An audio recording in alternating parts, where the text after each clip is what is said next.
नमस्कार दोस्तों, जय हिंद, जय भारत, वंदे मातरम। सभी भाइयों को मेरा राम राम और प्यारे मित्रों को मेरा सलाम। कैसे हैं आप सभी? उम्मीद करते हैं आप सभी अपने घरों पर बहुत अच्छे सुरक्षित होंगे। तो आइए दोस्तों, नंबर सिस्टम में बात करते हैं, आगे बढ़ते हैं। नंबर सिस्टम में हम लोगों ने भाग विधि वाली कहानी को चला रखा था, मालूम होगा आप लोगों को अगर आप वीडियो देख रहे हैं। और भाग विधि में हम एक सेकंड कंसेप्ट के ऊपर चल दिए थे। आपने वीडियो देखा है, कंसेप्ट आपको मालूम होगा। तो अगर हम उस कंसेप्ट की बात करें तो मैंने कल जाते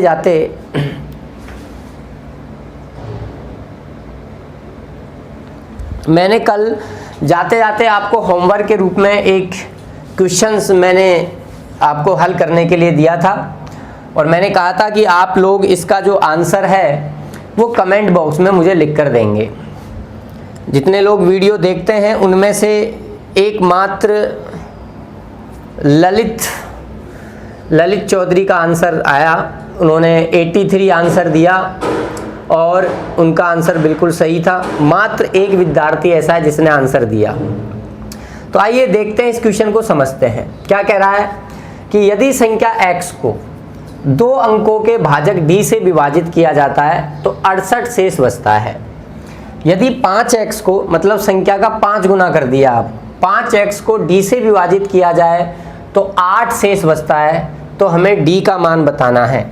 d का मतलब हमें किसका मान बताना है? भाजक का मान बताना है। और ध्यान रखना, भाजक कितने अंकों में होगा? 2 अंकों में होगा।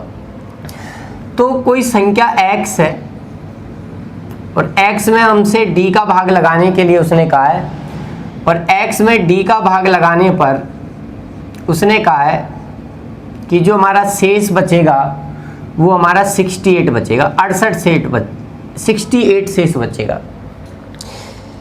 इससे हमें एक चीज मालूम चल गई कि जब हम x में d का भाग लगा रहे हैं 68 शेषफल आ रहा है। मैं आपको बता चुका हूं मेरी पिछली क्लासों में कि शेषफल का मान हमेशा भाजक से छोटा होगा। शेषफल कभी भी ना तो भाजक के बराबर हो सकता है ना कभी उससे बड़ा हो सकता है। यानी अगर शेषफल 68 आ रहा है, अगर शेषफल 68 आ रहा है तो इसका मतलब हमारा ये जो भाजक है ना, ये इस 68 से क्या है? बड़ा है।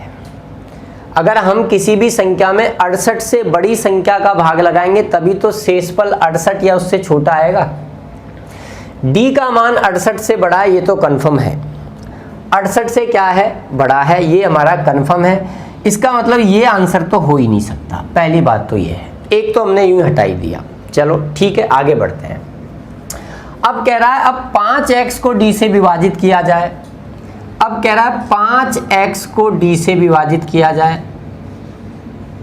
अब मुझे एक चीज बताओ, अगर तुम संख्या x में किसी संख्या का भाग लगा के शेषफल 68 ला रहे हो, अब तुम उस संख्या का क्या कर रहे हो? 5 गुना कर रहे हो और उसी में d का भाग लगा रहे हो। तो मैंने क्या कहा था शेषफल ज्ञात करने के लिए ऐसे प्रश्नों में? पहले तो देखो, पहले भाजक में दूसरे भाजक का भाग जा रहा है तो शेषफल ज्ञात होगा। तो जो परिवर्तन संख्या में किया जाता है वही परिवर्तन हम शेषफल में कर देते हैं। पहले x में भाग लगा रहे थे, अब 5x में भाग लगा रहे हैं, यानी अब शेषफल आपका 5 गुना हो जाएगा। यानी अब आपका जो शेषफल आएगा वो 68 का 5 गुना हो जाएगा। 68 गुना 5, यानी अब आपका शेषफल हो जाएगा 5 8 40, 6 5 30, 340 हो जाएगा। अब आपका शेषफल 340 बचेगा। लेकिन वो तो कह रहा है शेषफल 8 बचेगा। आपके हिसाब से तो 340 आ रहा है। जो शेषफल था संख्या का 5 गुना किया, तुमने भी शेषफल का 5 गुना कर दिया। शेषफल का 5 गुना करने पर 340 आ गया शेष। वो कह रहा है 8 आना चाहिए, मतलब 340 नहीं 8 आना चाहिए। तो मुझे एक चीज बताओ, क्या मैं 340 को ऐसे लिख सकता हूं क्या? 332 प्लस 8। ये चीज मैं आपको सिखा चुका हूं, ये चीज मैं आपको सिखा चुका हूं। अब हमें इसमें किसका भाग लगाना है? d का। अब हमें तो शेषफल 8 बचा के रखना है। ये आना चाहिए शेषफल। ये मैं नहीं कह रहा हूं, सवाल कह रहा है।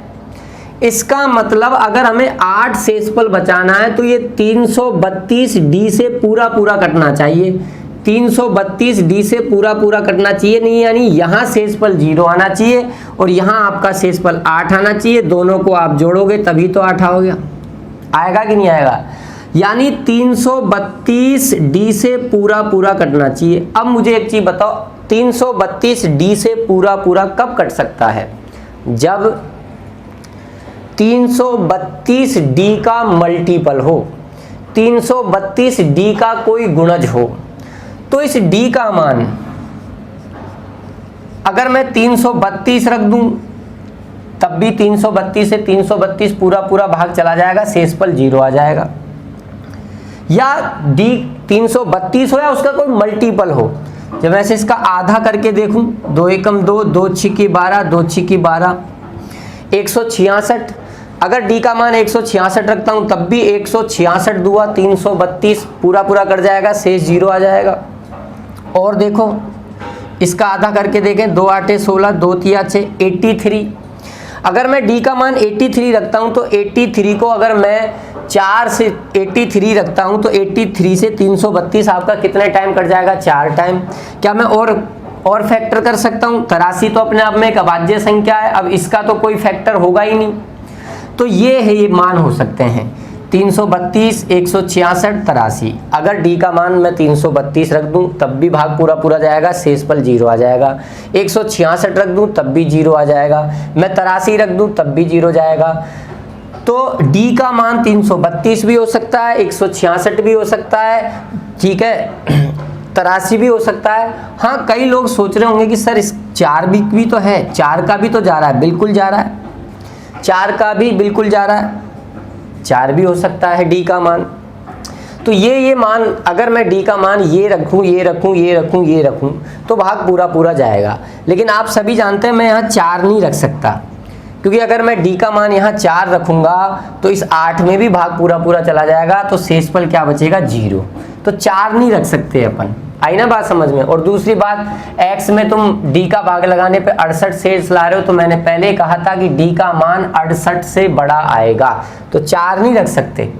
तो 332, 166, 83 हमसे कहा है x जो है वो 2 अंकों, भाजक जो है d जो है हमारा वो 2 अंकों का है, तो 2 अंकों का है तो हमारा आंसर 83 हो जाएगा, यानी कि ऑप्शन नंबर ए हो जाएगा। तो उम्मीद करता हूं आपको समझ में आया होगा। यहाँ वो हमसे ये भी पूछ सकता था कि हमें ये बता दीजिए इस सवाल के अंदर कि डी के कितने मान संभव होंगे, डी के कितने मान संभव होंगे। अगर वो हमसे ये नहीं कहता कि 2 अंकों का भाजक, 2 अंक नहीं बोलता, सिर्फ कहता कि यदि संख्या x को भाजक d से विभाजित किया जाए, 2 अंक नहीं बोलता, तो फिर कितने मान संभव होते? डी के 3 मान संभव होते। तो उम्मीद कर रहा हूं आपको समझ में आया होगा। मैंने बहुत आसानी से, बहुत धीमा धीमा आपको पढ़ाया है। आगे बढ़े, चलिए अब इसी प्रकार का एक क्वेश्चन मैं और आपके सामने ले लेता हूं।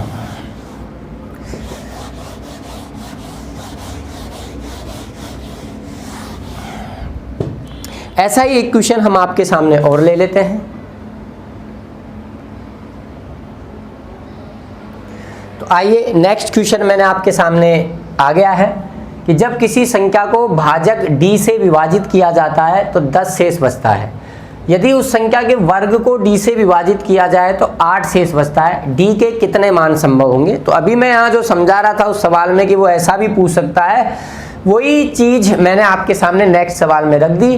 क्या आप इस सवाल को बना सकते हैं? क्या आप में इतनी क्षमता है? अगर है तो 40 सेकंड का समय आपको मिलता है। चलो स्टार्ट हो जाओ, देखते हैं कितने लोग इसका जवाब दे पाते हैं। आंसर कमेंट बॉक्स में लिखकर बताना। 40 सेकंड का समय तुम्हें दिया जा रहा है। देखते हैं कितने लोग इसका सही जवाब दे पाते हैं। पहले संख्या में d का भाग लगाया तो 10 शेष बचा। इसका मतलब ये हो गया कि हमारा जो भाजक है वो 10 से बड़ा है, हमारा जो भाजक है वो 10 से बड़ा है। फिर कहा है उसी संख्या के वर्ग में फिर d का भाग लगाया तो 8 शेष बचता है। तो how many values are possible of d?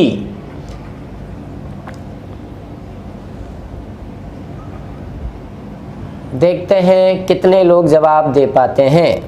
आइए तो देखिएगा, मिलान कीजिएगा, आपका समय निकल गया है।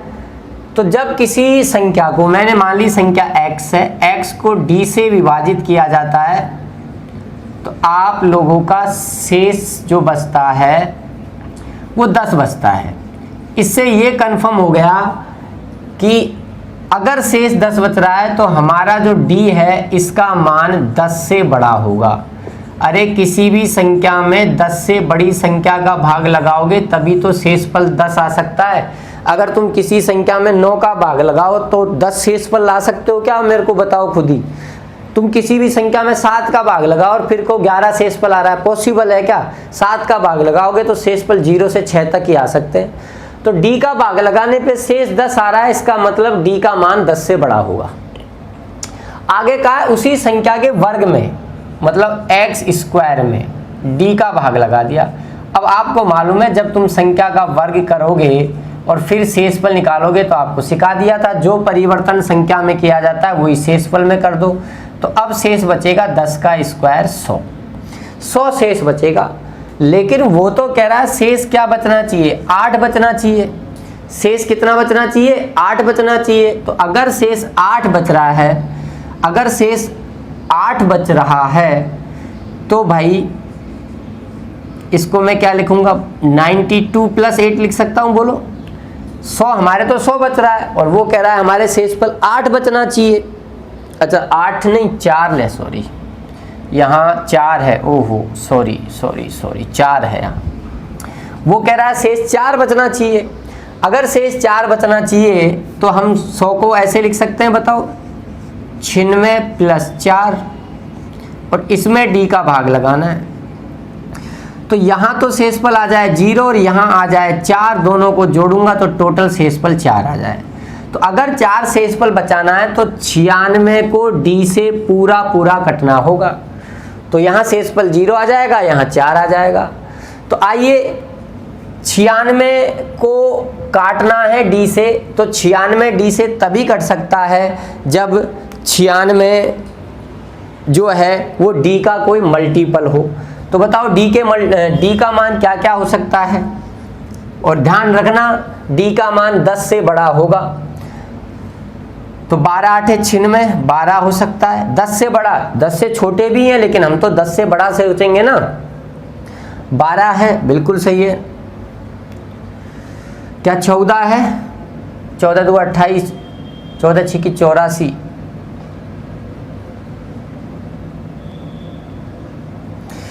16 × 6 = 96,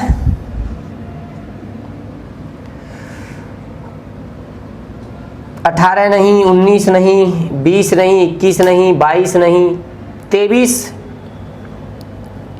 24 हो सकता है, बिल्कुल 24 हो सकता है। 24 × 4 = 96, 48 हो सकता है, बिल्कुल 48 हो सकता है। 48 × 2 = 96 और 1 हो सकता है आपका 96। ये जो है मान आपके पॉसिबल होंगे। 12, 16, 24, 48 और 96। और कोई मान सोच लो दिमाग में कि हमसे रह गया ना हो कोई भी, सोचिए, कोशिश करो। 12 का भाग जा रहा है, 10 से ऊपर सोचना है, 11 का जाएगा नहीं। 12 का सोचो, 12 का जा रहा है, 12 × 8 = 96, ठीक है भाई। 13 का नहीं जाएगा। 14 का देखो, 14 × 6 = 84, बच गया 12। 14 का नहीं जा रहा, 15 का नहीं जा रहा, 16 का ठीक है, 17 का नहीं जा रहा, 18 का जा रहा है क्या? बोलिए 18 का। 18 का नहीं जा रहा, 18 × 5 = 90, बिल्कुल नहीं। 19 का भी नहीं जा रहा, 20 का भी नहीं जा रहा, 21 का, 21 × 4 = 84 नहीं जा रहा, 22 का, 22 का भी नहीं जा रहा, 23 का भी नहीं जा रहा, 24 का नहीं जा रहा, 32 का, एक 32 का और जा रहा है, एक 32 का और जा रहा है। 84, 32, 48 और 96, 32 हम भूल गए। ये मान पॉसिबल होंगे, यानी डी के 1, 2, 3, 4, 5 और 6 मान पॉसिबल होंगे। तो डी के 6 मान हमारे यहाँ संभव होंगे। तो उम्मीद कर रहा हूँ आपको चीज़ समझ में आई होगी। ये बहुत अच्छे क्वेश्चन है, एग्जाम में आ सकते हैं, ऐसे क्वेश्चन वो हमारे लिए बना सकता है, बशर्ते हमें कंसेप्ट क्लियर होना चाहिए। फटाफट से स्क्रीनशॉट ले लो, आगे बढ़े। चलिए अब हम यहाँ एक नए कंसेप्ट पर आएंगे और उसे हम बोलेंगे लगातार भाग लगाना।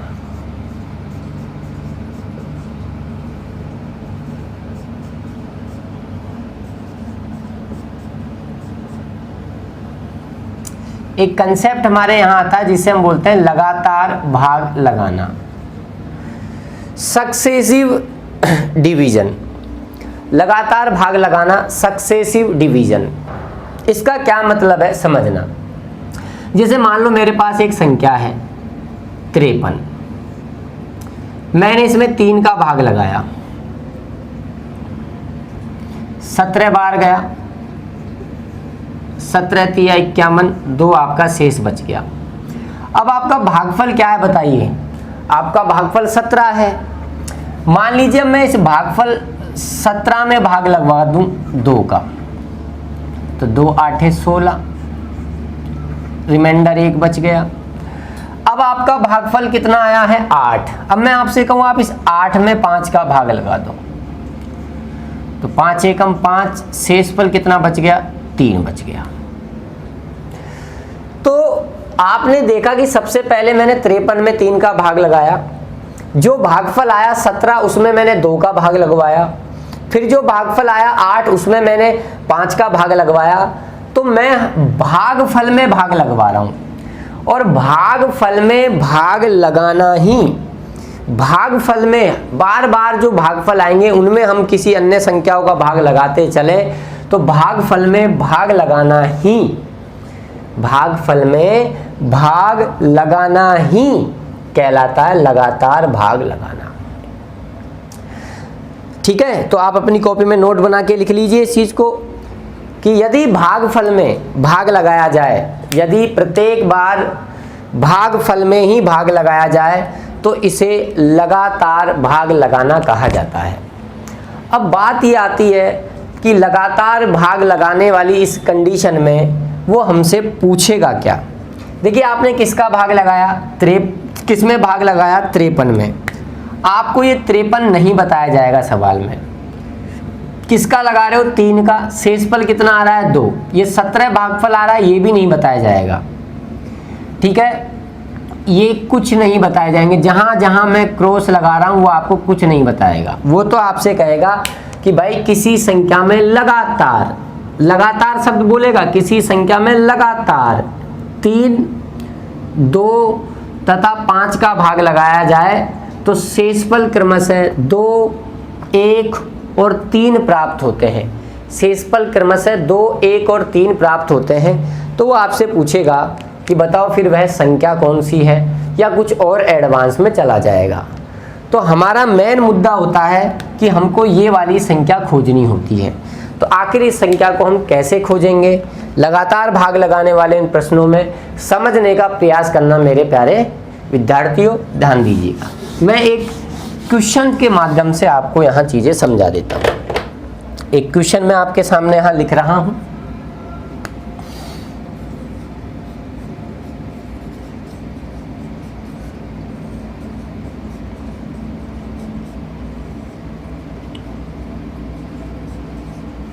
किसी संख्या में लगातार 4, 3 तथा 5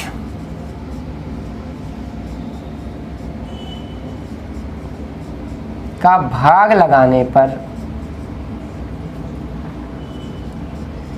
शेषफल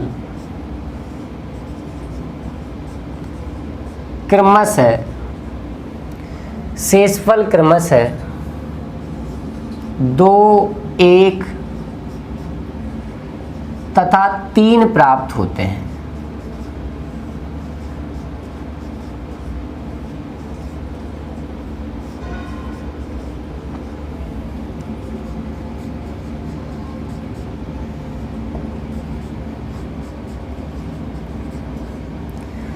वह संख्या बताइए, ये मैंने लिख दिया।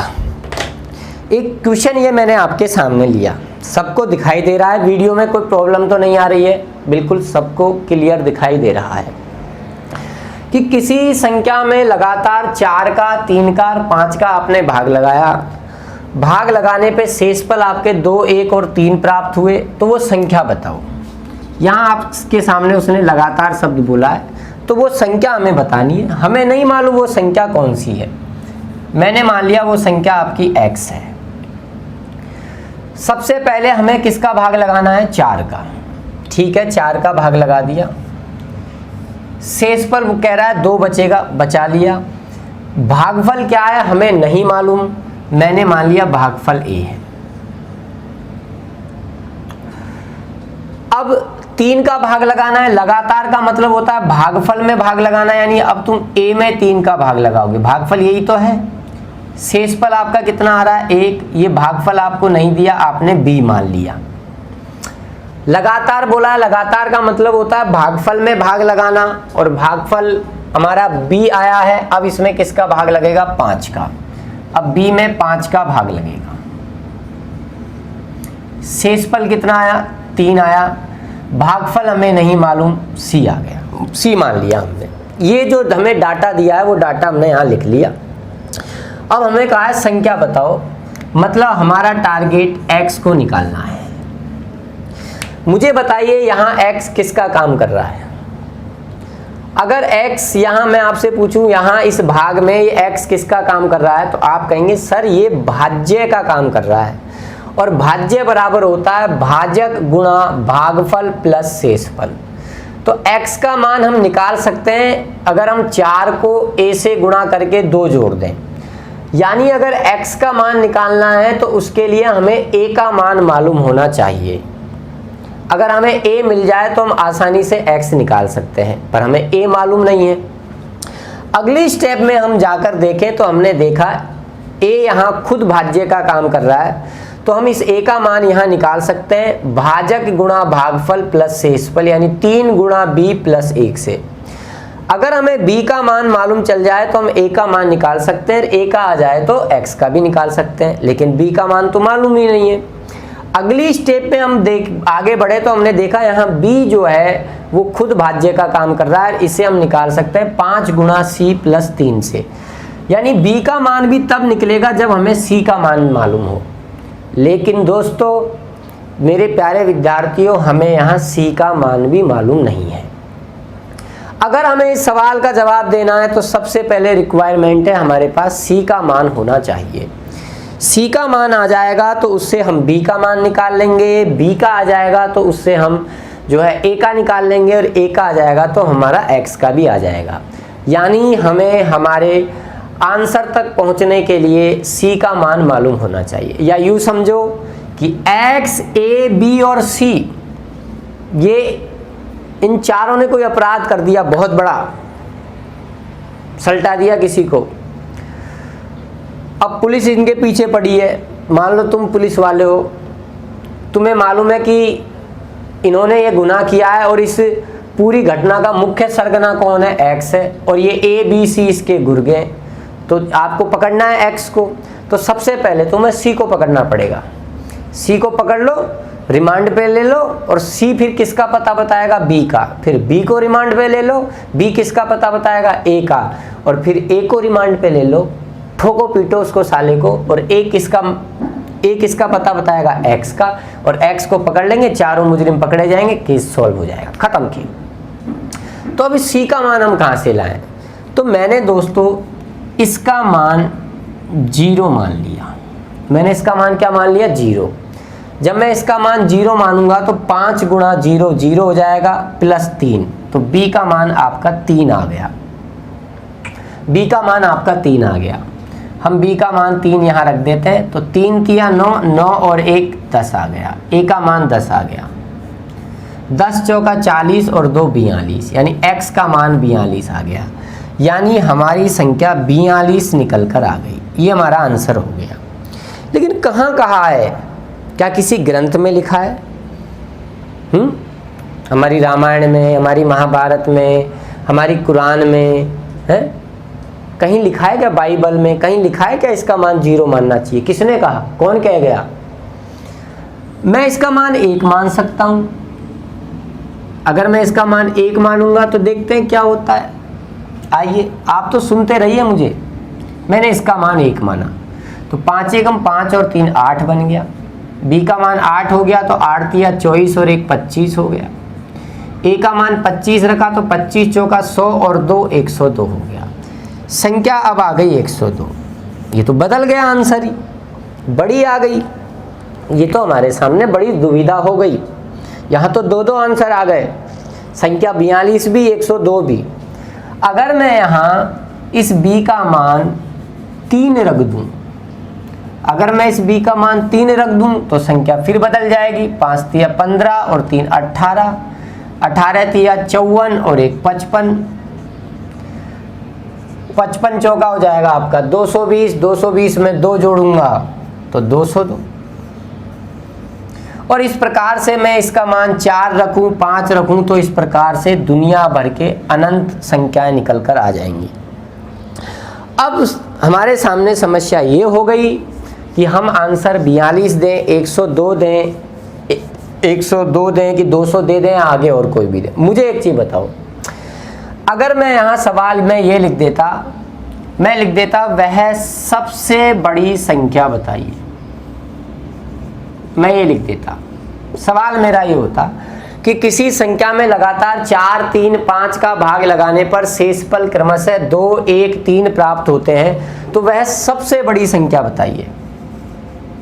और मान लो सपोज करो मैंने ऑप्शन लिख दिए, मैंने ऑप्शन लिख दिए 102, 202, 308 और एक मैंने लिख दिया CND, ज्ञात नहीं कर सकते। तो कुछ लोग सोच रहे होंगे जी 202 बड़ी है, 202 पे टिक मार दो। 202 कब आया? जब आपने इसका मान 3 रखा। मैं 4 रख कर इससे भी बड़ी संख्या ले आता, वो मेरा आंसर हो जाता। फिर तुम कहते बोले तू ज़्यादा होशियार है, हम 5 रखेंगे, हम 5 रखकर तुझसे भी बड़ी ले आएंगे। तो मैं आपसे कौन सा कमज़ोर हूँ? मैं 6 रखकर आपसे भी बड़ी ले आऊँगा, तो आप 7 रखकर और बड़ी ले आओगे, तो मैं 8 रखकर भी उससे बड़ी ले आऊँगा। तुम कहोगे मैं हम 9 रख के ले आएंगे। क्या इस चीज़ का कोई अंत है? नहीं। यानी इस सवाल में बड़ी से बड़ी संख्या ज्ञात नहीं की जा सकती। वो बड़ी से बड़ी संख्या कौन सी है, कोई माइक के लाल ज्ञात नहीं कर सकता।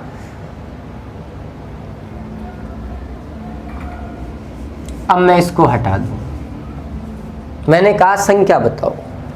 अब मैंने ना ये कहा कि छोटी बताओ, ना मैंने ये कहा कि बड़ी बताओ, ना मैंने ये कहा कि छोटी बताओ, ना मैंने ये कहा बड़ी बताओ। तो या तो आप छोटी बता सकते हो सबसे छोटी, या सबसे बड़ी। आपको मालूम है इस सवाल में बड़ी, सबसे बड़ी संख्या तो बता ही नहीं सकते।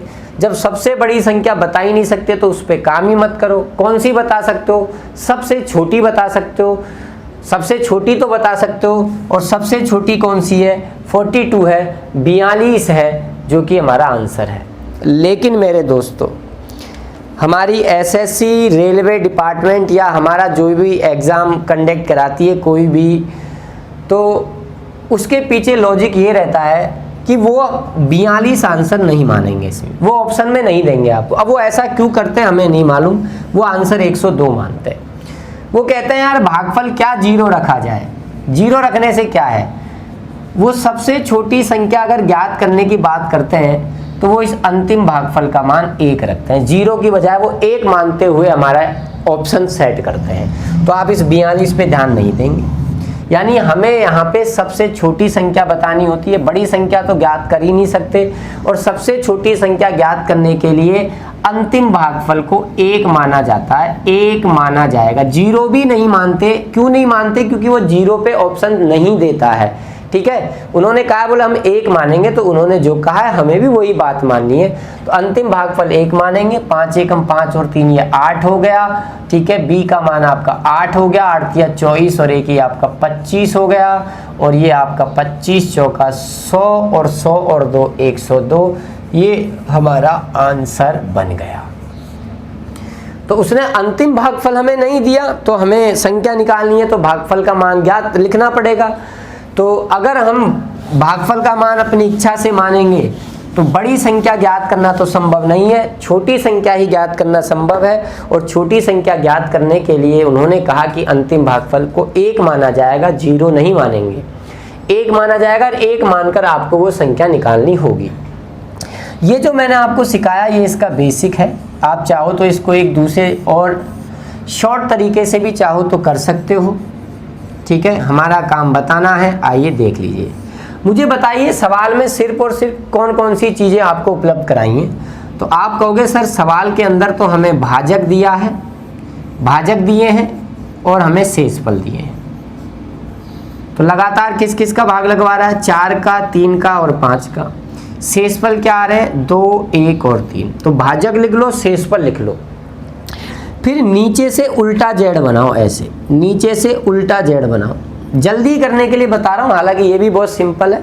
नीचे से उल्टा जेड बनाओ और प्रत्येक लाइन पर प्लस से शुरू करते हुए प्लस गुणा प्लस गुणा प्लस ये चिन्ह लगा दो और नीचे से ही हल करना शुरू कर दो। 5 और 3, 5 + 3 8। जोड़ा क्यों? क्योंकि बीच में प्लस का निशान है। 5 + 3 8, 8 तिया 24, 24 + 1 25, 25 चौका 100, 100 + 2 102। हमारी संख्या निकल कर आ गई। ये हमारी संख्या निकल कर आ गई। दोबारा से देखिए, भाजक लिख लीजिए, शेषफल लिख लीजिए, नीचे से उल्टा जेड बनाइए और प्लस गुणा प्लस गुणा प्लस गुणा लाइनों पर लिखिए और नीचे से ही हल करो। 5 + 3 8, 8 तिया 24, + 1 25, 25 चौका 100, 100 + 2 102। तो ये इसका एक शॉर्ट तरीका मैंने बना रखा है। अच्छा लगा होगा शायद आपको। तो फटाफट से चीज़ों को आप नोट कर लीजिए, चीज़ों को नोट कीजिए, जल्दी कीजिए। आसान चीज़ें हैं, किसी भी प्रकार की इनमें कोई भी बड़ी बात नहीं है, कोई भी बड़ी बात इसमें नहीं है। आइए ध्यान दीजिए, अगले क्वेश्चन पर हम बात करते हैं। एक और हम ऐसा क्वेश्चन आपके सामने ले लेते हैं कि यदि किसी संख्या में लगातार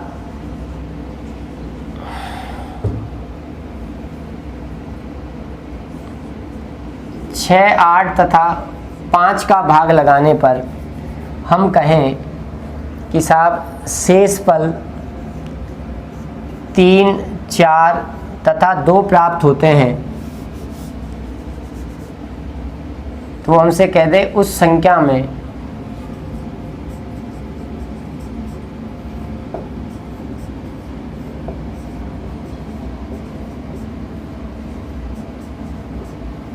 पैंसठ का भाग लगाकर,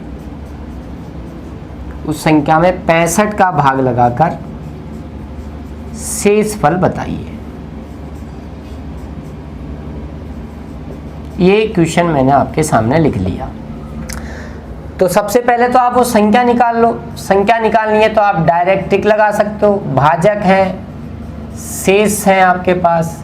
भाजक हैं 6, 8 और 5 और शेषफल है आपके पास 3, 4 और 2। उल्टा बनाओ जेड, हर लाइन पे प्लस गुणा प्लस लिखो। चलो 5 और 2 7, 7 8 56, 56 और 4 60, 60 को 6 से गुणा करेंगे 360, 360 में अगर हम 3 जोड़ेंगे तो 363। तो वो संख्या हमें मालूम चल गई 363 है, सबसे छोटी संख्या है ये। अब हमसे तो कहा कि उस संख्या में 65 का भाग लगा के शेषफल बताओ। तो 363 में आप 65 का भाग लगा दीजिए।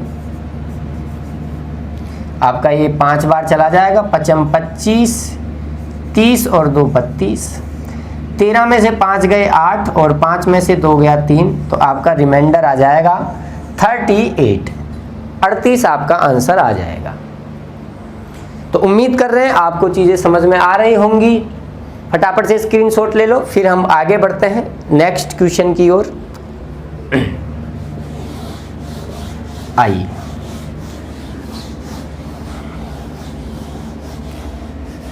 हमने कहा किसी संख्या में लगातार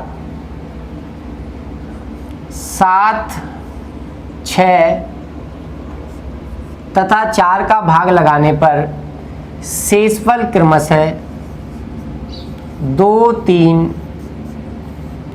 तथा 1 प्राप्त होते हैं।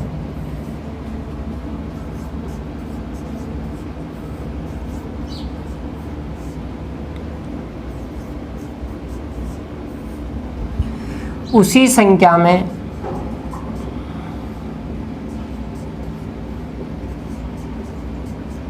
लगातार 6, 4 तथा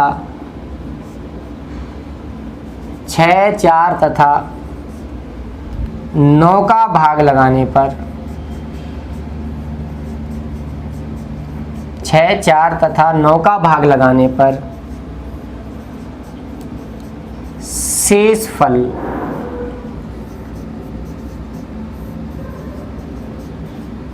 बताइए। ऐसा क्वेश्चन वो हमें दे दे। तो पहले तो हमें संख्या निकालनी है, तो हमें लगातार भाग लगवा रहा है वो 7 का, 6 का और 4 का, और शेषफल बचवा रहा है वो 2, 3 और 1। संख्या निकालनी है, उल्टा जेड बना लेते हैं, प्लस गुणा प्लस गुणा प्लस। तो 4 और 1 5, 5 6 का 30, 30 और 3 हो गया आपका 33, 33 गुणा 7 करेंगे तो 7 या 21 210, 7 या 21, 7 या 21 और 2 23, 231, 231 में अगर हम 2 जोड़ेंगे तो 233, संख्या 233 आ गई। दोबारा से सुनना, 4 और 1 5, 5 6 का 30, ठीक है, 30 और 3 आपका हो गया 33, 33, 7 से मल्टीप्लाई करेंगे, 7 या 21, 21 और 2 23, 231, ठीक है, 231 में 2 जोड़ेंगे 233, संख्या आपकी आ गई 233। अब हमसे कहा है कि उसी संख्या में लगातार 6, 4 और 9 का भाग लगाने पे शेषफल बताओ। तो 233 में भाग लगाना है 6, 4 और 9 का। कैसे लगा लो, आपकी मर्जी पड़े, इस प्रकार से लगा दो। पहले लगेगा 6 का, फिर जो भागफल आएगा उसमें लगेगा 4 का, फिर जो भागफल आएगा उसमें लगेगा 9 का, और यहाँ मैं लिख देता हूँ शेषफल। ठीक है, कैसे भी भाग लगा दो, या आप चाहो तो ऐसे भाग लगा दो, कोई दिक्कत वाली बात नहीं है। तो लगाएं भाग, 6 तिया 18, बच गया आपका 5, 53, 6 8 48, 38 बार गया, 6 8 48, 53 में से 48 गया तो आपका कितना शेष बच गया 5। अब भागफल 38 है, इसमें 4 का भाग लगाएंगे तो 4 9 में 36, कितना शेष बच गया 2। अब 9 का भाग लगाएंगे तो 9 एकम 9, कितना शेष बच गया 0। तो शेषफल आ गए आपके 520, 520। आप ऐसे भी भाग लगा सकते हो, मैं मना नहीं कर रहा हूं दोस्तों, आप ऐसे भाग लगा लो। आप पहले 233 में भाग लगा लो 6 का, ठीक है, 6 तिया 18, आपका 5 बचा, 6 8 48, और यहाँ आपका फिर 5 बचा। अब भागफल 38 है, अब 38 में भाग लगाओगे किसका, 4 का, 4 9 में 36, यहाँ आपका 2 शेष बचा। अब भागफल है 9, अब 9 में आप 9 का भाग लगाओगे तो 9 एकम 9, ठीक है, और यहाँ शेषफल बचा 0। तो अब शेष बचे आपके 5, 2 और 0। किसी भी प्रकार से आप भाग लगा के चीज़ों को एक्सेप्ट कर सकते हो, ठीक है। इधर थोड़ा कम लिखना पड़ा, इधर थोड़ा ज़्यादा लिखना पड़ा। तो उम्मीद कर रहे हैं आपको चीज़ें समझ में आ रही होंगी। फटाफट से आप इसका स्क्रीनशॉट ले लीजिए जिससे हम आगे बढ़ें।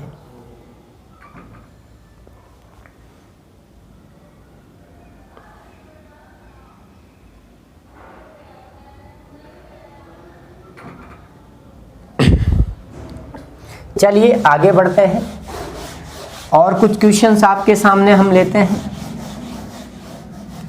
मान लीजिए मैंने क्वेश्चन कहा कि साहब किसी संख्या में लगातार 9, 7 तथा 6 का भाग लगाने पर शेषफल 5, 4 तथा 3 प्राप्त होते हैं। फिर आगे दे दे उसी संख्या में लगातार, उसी संख्या में लगातार भाजकों का क्रम पलटकर, उसी संख्या में लगातार भाजकों का क्रम पलटकर भाग लगाएं।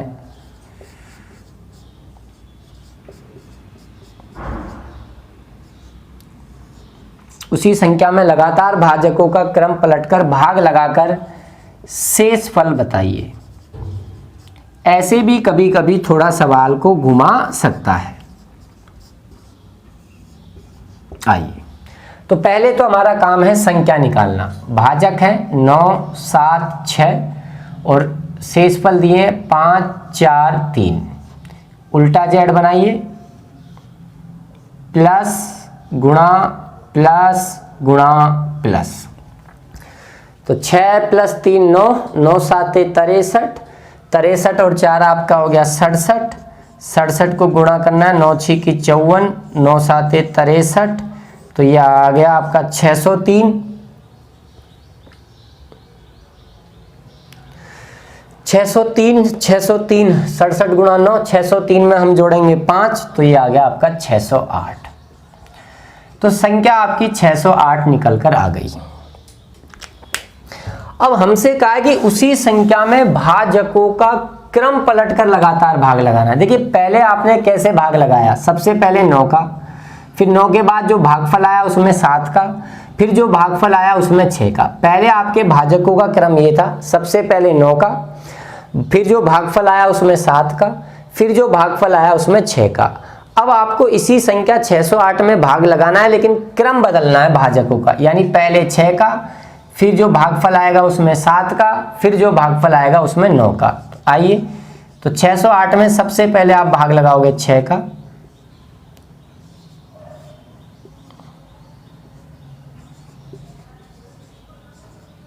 कितना रिमाइंडर बच गया 2।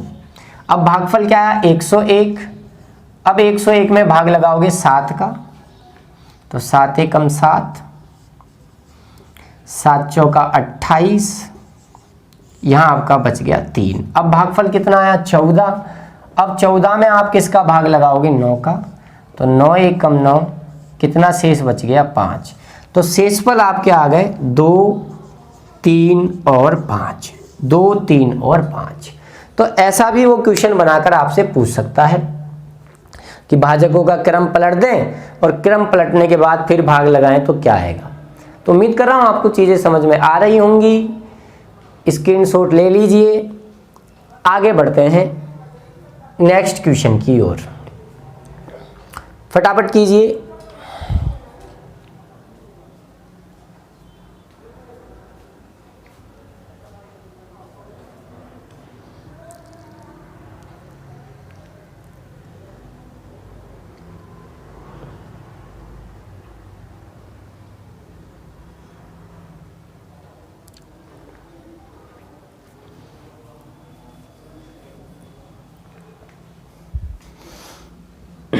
तो बढ़े आगे दोस्तों, चलिए।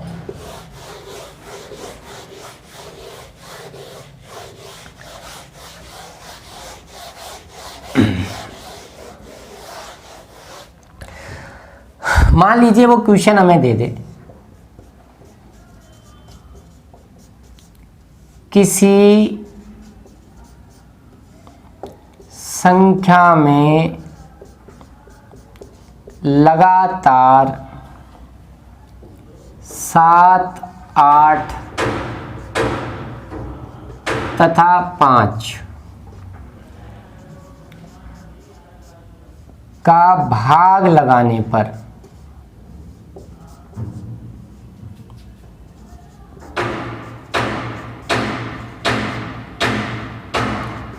शेषफल क्रमशः 2, 3 तथा 4 प्राप्त होते हैं।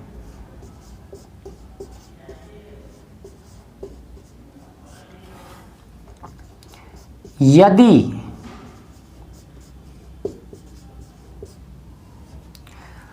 अंतिम भागफल 5 हो तो वह संख्या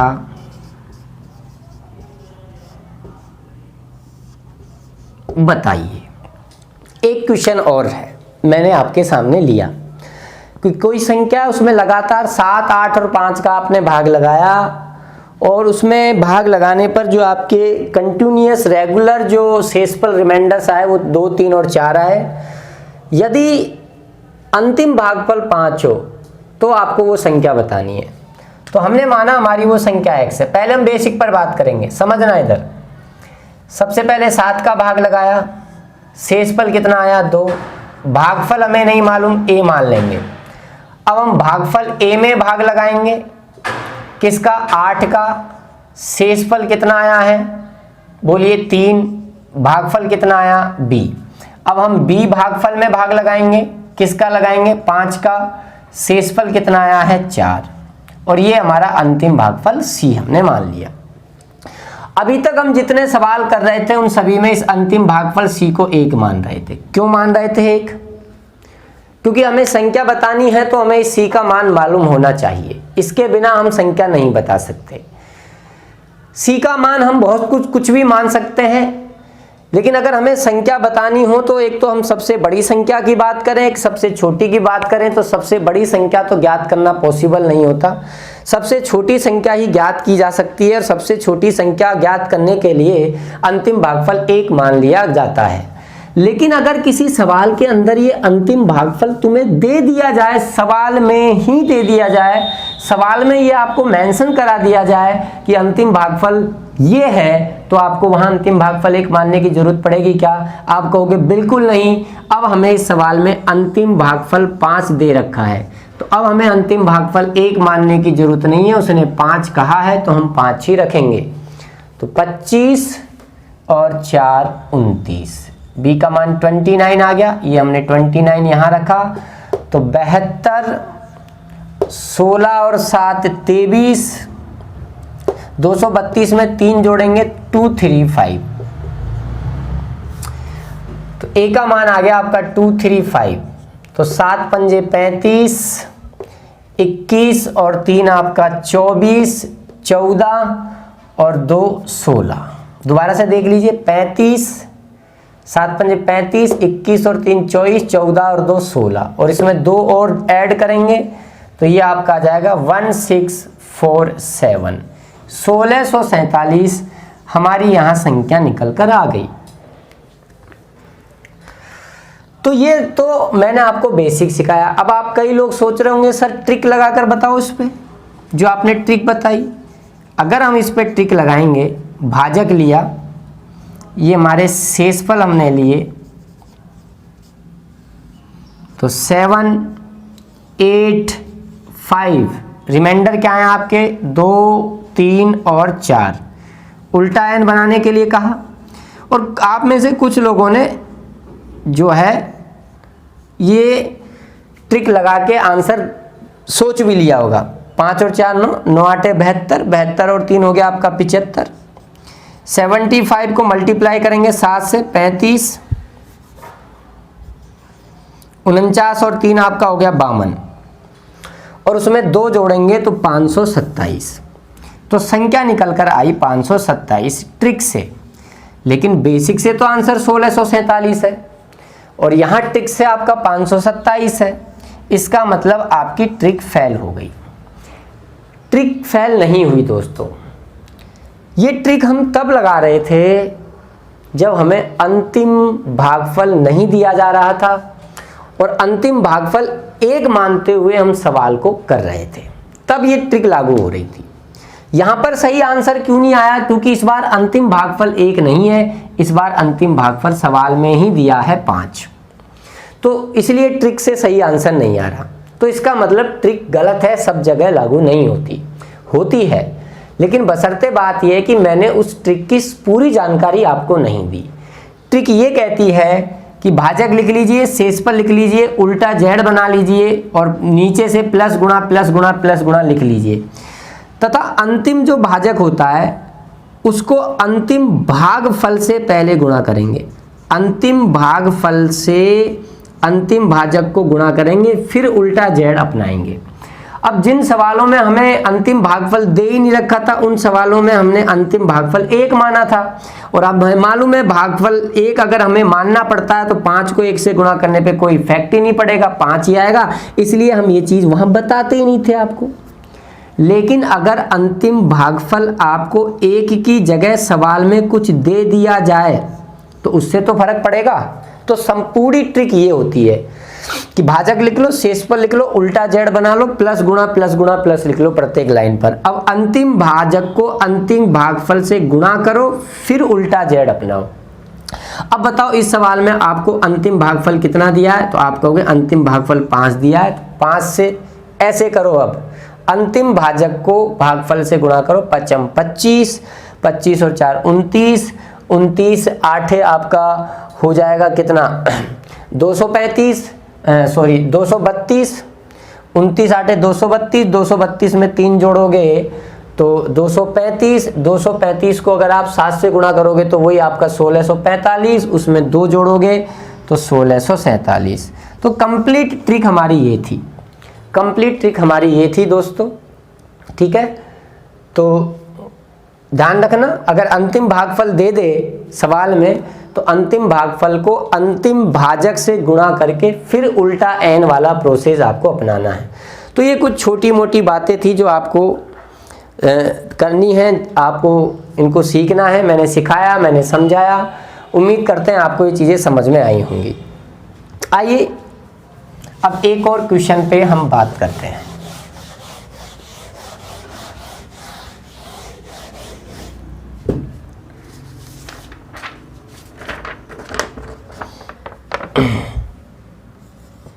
क्वेश्चन है 64329 को एक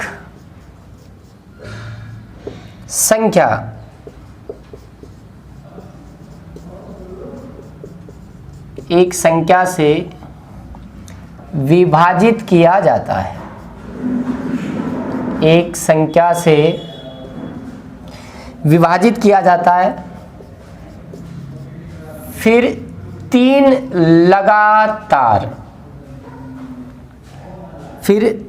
लगातार शेषफल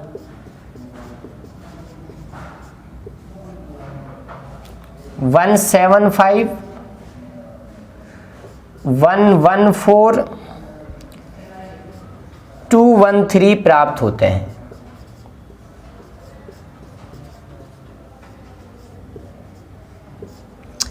भाजक के अंकों का योग बताइए।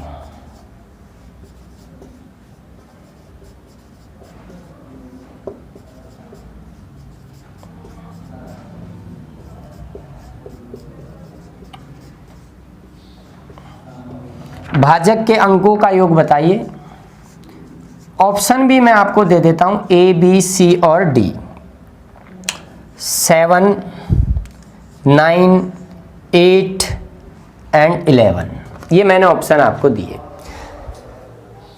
ये क्वेश्चन होमवर्क है,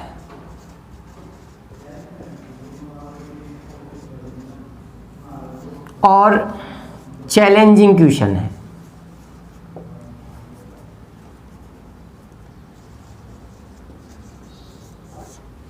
चैलेंजिंग क्वेश्चन है।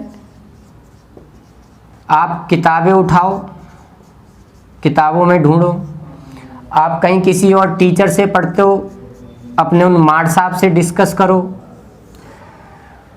और इसका आंसर बताओ। दूसरी बात, आंसर ऐसे नहीं देना ए बी सी डी, ऐसे तो तुम 4 लोग मिलके एक ए बोल देगा, एक बी बोल देगा, एक सी बोल देगा, एक डी बोल देगा, तो चारों में से किसी एक का तो सही होगा। इसका पूरा हल, इसका पूरा सॉल्यूशन, पूरा का पूरा सॉल्यूशन आपको कॉपी में करके और उसकी फोटो खींच के टेलीग्राम में या तो विधि क्लासेस का जो ग्रुप है उस पे इसकी फ़ोटो भेज दो। इसी पे भेजोगे क्योंकि चैनल पे तो भेज ही नहीं सकते आप। इसके आंसर के पूरा हल की फ़ोटो खींच के मोबाइल फ़ोन से विधि क्लासेस के टेलीग्राम चैनल पे भेजना है। टेलीग्राम ग्रुप में आपको इसको भेजना है। फिर कह रहा हूँ ये होमवर्क है सारे विद्यार्थियों का, साथ ही साथ चैलेंजिंग क्वेश्चन है।